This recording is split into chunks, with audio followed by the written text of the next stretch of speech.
Allô? Oui, Non, pas. Attends, attends, ne quitte pas. Allô? Oui, c'est ça, c'est l'Ange Bleu. Est-ce que vous êtes concerné par un abus sexuel? Vous êtes victime? oui.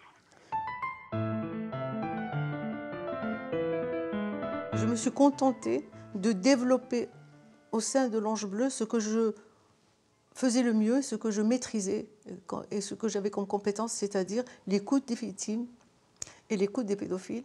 Ce qui est, je dirais, atypique et là où je suis vraiment pionnière dans le monde, puisque j'ai commencé bien avant l'association L'Ange Bleu, c'est les groupes de parole entre agresseurs, délinquants sexuels, auteurs, victimes et familles. J'étais une médiatrice pour la paix.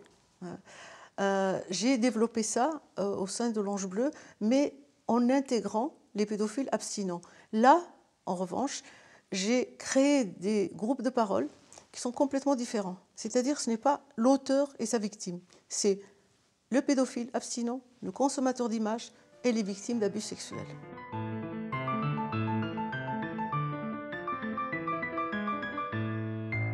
On a toujours tendance à faire l'amalgame entre le pédophile, l'agresseur et le délinquant. Le délinquant sexuel, c'est celui qui enfreint la loi. Et puis, les pédophiles qui font appel à moi depuis la création de l'Ange Bleu, ce sont les pédophiles qui sont en souffrance par rapport à leur orientation sexuelle. Donc aujourd'hui, je vais parler un peu de ceux qui sont passifs, puisqu'il y en a ici dans la salle. Et donc voilà, je ne vais pas parler de mon passé à moi, parce que moi, ce qui m'intéresse et ce que j'apprends aux victimes, c'est de regarder devant, de ne pas regarder derrière. Beaucoup se posent la question, pourquoi au moment des faits, ils ont eu des relations consenties, mais surtout harmonieuses et de plaisir. Cet avocat commis d'office m'a conseillé de prendre contact avec l'Ange Bleu.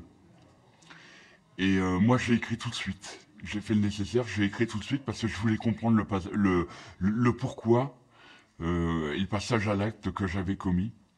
Donc je lui ai écrit et elle est venue me voir à Fresnes.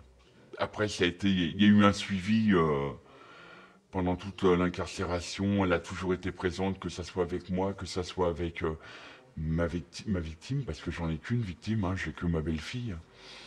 Et avec ma concubine qui m'a beaucoup soutenu, qui a été présent tout le temps.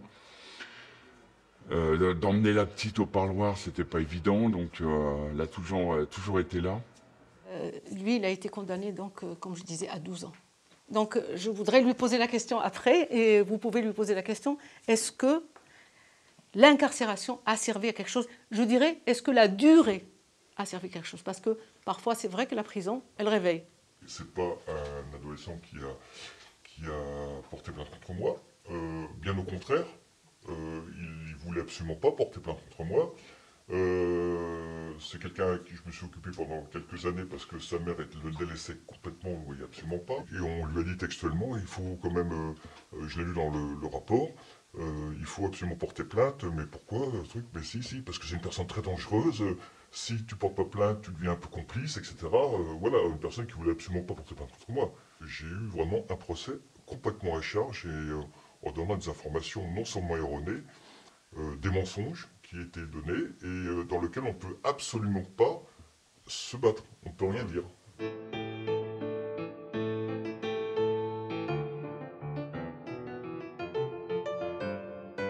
Je suis en liberté conditionnelle, tout simplement.